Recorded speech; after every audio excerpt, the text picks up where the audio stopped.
All right, let's go. We are diving into something pretty wild today. This U.S.-Canada hockey game from the Four Nations face-off. This was not your typical rivalry game. We're talking about 3 fights Oh, wow. in the first 9 seconds of the game. Yeah, it's not something you see every day, that's for sure. Have you ever heard of anything like that? No, I mean, it's interesting because these fights, it wasn't just something that happened, in the heat of the moment. Matthew Tkachuk actually said that they planned it, the U.S. team. Really? Yeah, they wanted to kind of send a message right off the bat. Wow. Just to set the tone. That's some serious audacity right there. I mean, it's like they came out saying, this is our time. Yeah, exactly. We're not backing down. We're out here to play. And the U.S. coach said that it was one of the best experiences of his life. Wow. So That's pretty powerful stuff. I think that really speaks to the changing mentality of U.S. hockey. I think for years they've kind of been seen as the underdog, playing a more finesse style, but this aggression, this willingness to just go, toe-to-toe with Canada right from the start, it's a sign that they're not afraid to play a physical brand of hockey. Okay, so let's break down these opening brawls. I mean, it was Matthew Tkachuk dropping the gloves with Brendan Hagel right off the face-off. Then you've got his brother, Brady Tkachuk, jumping in to tangle with Sam Bennett. Right. And then, just for good measure, JT Miller and Colton Parayko decide to get in on the action, too. Yeah, it was like a scene out of a movie. Pure chaos. Yeah, and you can imagine what the crowd was like, too. The article mentioned that the U.S. national anthem was booed, which just adds to this whole rivalry atmosphere, Oh, yeah. These two teams, they just do not like each other, and it shows right from the very first whistle. But here's the thing. Even with all that emotion, all that physicality, Canada still manages to strike first. Right. And who else would it be but Connor McDavid? Of course. The magician himself scores this absolutely incredible goal. And you have to remember, this is while the U.S. is down 2 players because of the penalties from the fights. You almost have to give McDavid credit there, right? Just his ability to just cut through all the chaos and score a goal like that. His speed, his puck handling, it's really remarkable. As a lifelong Oilers fan, I will admit that goal was something else. But despite this early lead, it sounds like there were still some lingering questions about Canada's goalie, Jordan Binnington. Yeah, it seemed like he wasn't quite as sharp as he could have been. Right. And that's something to keep in mind moving forward because even though Canada scores first, the U.S. is not going away quietly. Right. And Jake Guentzel, who, scores a lot of goals, manages to tie the game up with a goal against Binnington. Ah, so the cracks were starting to show. Yeah. This is where things get really interesting. Yes, because then something completely unexpected happens. Sidney Crosby, arguably, the best player in the world, makes a rare turnover. Whoa. And a poorly timed line change by the Canadians gave Dylan Larkin a clear path to the net, and he capitalizes, putting the U.S. up 2-1. Crosby making a mistake. I thought he was practically a hockey god. I know, it's really rare. Really shows you how intense the pressure was in this game, even for the veterans. Absolutely. And, that turnover coupled with the line change, it's almost like a microcosm of the whole game. Canada maybe being a little bit complacent, relying on their star power, while the U.S. is playing with this hunger, this desperation, taking advantage of every opportunity. So at this point, the U.S. has grabbed the lead, but with so much time left on the clock, could they hold on? What about their goalie, Connor Hellebuyck? How did he perform under pressure? Hellebuyck was fantastic. He was like a wall back there. Really? Shutting down chance after chance. And have to remember, Canada was playing without their top defenseman, Cale Makar, who was out sick. Right. So the pressure on Hellebuyck was immense, but he really stood tall. So it sounds like he was a one-man army back there. Pretty much. And with the U.S. leading 2-1, the tension must have been incredible that they managed to cling to that lead. Well, in the, dying minutes of the game, Canada pulls their goalie going for the, all-or-nothing equalizer. Right. But Jake Guentzel, again proving he's a clutch player, snags an empty net goal, sealing the deal for the U.S. with a final score of 3-1. Wow, what a finish. This has got to have huge implications for the rest of the tournament, right? Absolutely. This win guarantees the U.S. a spot in the final, while Canada now faces a must-win game against Finland. And to make matters worse, Matthew Tkachuk left the game with a lower body injury, so his status for the final is uncertain. Oh no, injuries are always a concern in these tournaments. But before we get into those details, I'm curious about Canada's reaction to this loss. How are they handling the pressure? Well, the article quotes McDavid comparing their next game to a Game 7. Oh, wow. Which, in hockey terms, is basically a do-or-die situation. Right. It's sudden death winner takes all, and for a team like Canada, who's expected to win gold every time they step on the ice, that pressure is immense. So the stakes just got a whole lot higher for Canada, and it sounds like this deep dive is always just getting started. You know what's really fascinating is that this game wasn't just about, like, a win or a loss. It was a statement about, like, the changing landscape of international hockey. Okay, I'm all ears. What do you mean by that? Well, for decades, Canada has been the king of international hockey, right? They've got the history, the star power, the gold medals to prove it. But this U.S. victory, especially how they played, how aggressively they played, how they outmatched Canada for, a big part of the game, Right. it suggests that maybe there's a shift in power dynamics.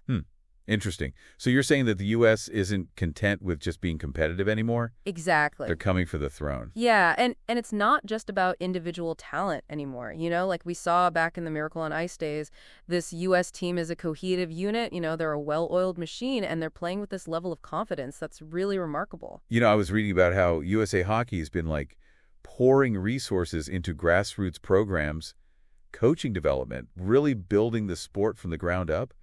Could that be playing a role in this? Absolutely. Those investments are starting to pay off big time. We're seeing a much more structured approach to player development in the U.S., and it's creating this pipeline of talent that's rivaling, if not surpassing, traditional hockey powerhouses like Canada. So what you're saying is this isn't just a fluke, Right. a one-off upset. Yeah. This is a sign of things to come. The U.S. is becoming a serious contender on the world stage. I think that's a very fair assessment. And think about this U.S. team is relatively young. Right. Many of these players are just entering their prime. Wow. So you can only imagine what their potential is. This win could be a taste of what's to come, a glimpse into a future where the U.S. is consistently challenging for gold. That's a pretty bold prediction, but wouldn't you say Canada was missing some key players? I mean, Cale Makar, their top defenseman, was out sick. Right. Doesn't that kind of skew things a bit? Of course, Makar's absence had an impact. He's a phenomenal player, a Norris Trophy winner. Right. But even without him, Canada still had a roster loaded with talent. Yeah. Future Hall of Famers, McDavid, Crosby. For sure. Their point is they weren't able to match the U.S.'s intensity, their hunger for the victory. Okay, fair enough. So if you're seeing this changing of the guard, so to speak, what does this mean for Canada? Are they starting to slip? I wouldn't go that far. They're still a powerhouse, and they'll be back, but this loss should serve as a wake-up call. Okay. They can't afford to rest on their laurels. The U.S. and other countries like Finland and Sweden are closing the gap. Yeah. And Canada needs to evolve to stay ahead. It's funny. We started this deep dive talking about those crazy fights in the opening seconds. Right. And while they were definitely shocking, maybe even a bit unsettling in hindsight, they feel almost symbolic. Yeah. Like the U.S. was making a declaration, we're not intimidated, we're here to win. I think you're right. Those fights were a flashpoint, a symbol of this rivalry, but also a sign of the changing mentality of U.S. hockey. They're not happy to just be on the ice with Canada anymore. Yeah. They're there to knock them off the pedestal. All right, let's shift gears a bit and talk about the immediate implications of this win for both teams. The U.S. is obviously in a great position, but what about Canada? What happens next for them? Well, as we mentioned earlier, the U.S. has secured their spot in the final. They'll be facing the winner of the Canada-Fightland game. Right. And that game just became a whole lot more interesting. I bet now that Canada's in a must-win situation, the pressure on them is immense. I can't even imagine what McDavid and Crosby must be feeling right now. Remember that McDavid quote, comparing their next game to a Game 7? Sure. For those who are familiar with hockey, Game 7 is the ultimate showdown, the deciding game of a playoff series. Its sudden death winner takes all the pressure cookers at max capacity. Wow, that really paints a picture. So for Canada, it's essentially a winner-go-home scenario? Yep. Talk about a nail-biter. And it makes you realize that all the talk about, fighting and rivalries, it really comes down to skill and strategy and mental toughness. Yeah, those fights grab the headlines. Right. But it was the U.S. team's disciplined play, their ability to capitalize on Canada's mistakes, and Hellebuyck's, incredible goaltending that ultimately won them the game. It's easy to get caught up in the spectacle and the emotions of a rivalry like this. But at the end of the day, hockey is a game of inches of split-second decisions, and the U.S. executed their game plan flawlessly. Absolutely. And while the U.S. celebrates this, huge victory, you can bet Canada is already analyzing what went wrong, dissecting the game tape, getting ready for that do-or-die match against Finland. Right. The pressure is on, and it'll be fascinating to see how they respond. So before we wrap up part 2, anything else we should highlight from this game?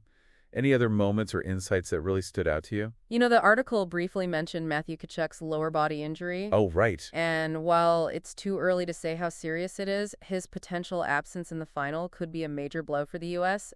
He's a key player for them, a real spark plug on that team. And, his absence would be a huge loss. That's a great point. Injuries are always a wild card in these tournaments. And losing a player like Tkachuk could definitely shift the balance of power in the final. And we can't forget about the fans. The article described the atmosphere at the Bell Center as electric. Yeah? A packed house, a palpable sense of rivalry. I can only imagine the energy, the tension, the back-and-forth chants. It must have been an incredible experience to be there in person. Yeah, these are the moments that remind us why we love sports. Exactly. It's more than just wins and losses, stats and standings. Right. It's about the passion, the drama, the shared experience of cheering for your team with thousands of other fans. And this U.S.-Canada rivalry, it just brings out all those emotions in a way that few other sporting events can match. All right, listeners, we've explored the game, the implications of the U.S. win the pressure on Canada, and even touched on the human side of this intense rivalry. We talked about how this game signals a potential power shift in international hockey, but let's zoom in on the U.S. team specifically. What is fueling their success? Is this just a fluke, or is there something deeper happening within U.S. hockey? I don't think it's a fluke at all. One thing that's impressed me is just the depth of talent coming out of the U.S. development system. Right. We're seeing this new generation of players that are not only skilled and fast, but they've also got this grit and determination that maybe we didn't see as much in previous generations. That's interesting because I was reading about how USA Hockey has been pouring resources into grassroots programs and coaching development over the past, decade or so. Could that be a factor here? Absolutely. Those investments are starting to bear fruit. We're seeing a much more structured approach to developing young players, which is creating this pipeline of talent that is rivaling and in some cases surpassing traditional hockey powerhouses. So it's almost like a perfect storm, right? You've got this wave of incredibly talented young players, a robust development system that's churning out even more talent, and now a statement win against Canada. Right. Proving that they can beat the best. It feels like U.S. hockey is entering a golden age. I think you're absolutely right. And it's not just about the talent either. There's this new level of confidence and swagger with this U.S. team. Yeah. They're not intimidated by anyone, and they're playing with a belief that's infectious, a belief that they can win it all. Yeah, you could definitely feel that energy through the article, just the way they dominated the game physically, their relentless forecheck, the way they shut down Canada's offensive stars. It's clear that they weren't just satisfied with keeping the score close. They wanted to win, and they wanted to win decisively. And that mentality shift is so important. For years, the U.S. might have been happy just to be competitive on the international stage, maybe stealing a win here and there. Right. But now they expect to win. Yeah. They expect to be in the gold medal conversation every single time they take the ice. Wow. And that expectation, that belief in themselves is what's driving them to new heights. So what does this mean for the future of U.S. hockey? What can we expect from this team and from the sport in general in the years to come? Well, I think we're going to see the U.S. be a consistent contender for gold in every major international tournament. They're no longer the underdog. They're a force to be reckoned with, a team that other countries are going to have to really game plan for and respect. And this win over Canada on Canadian soil, no less, could be a turning point. Absolutely. A moment that inspires a whole new generation of young American hockey players. Right.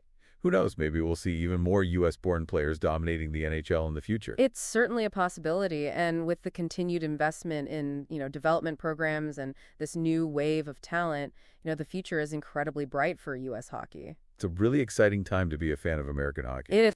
Well, listeners, we've reached the end of our deep dive. We've explored the game, the rivalry, the implications, and the exciting future of U.S. hockey.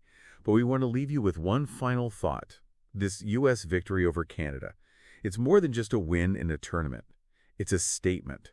It's a statement about the changing landscape of international hockey, the emergence of the U.S. as a genuine powerhouse, and the potential for a new era of American dominance on the world stage. So next time you watch a hockey game, keep an eye on that U.S. team. They just might surprise you.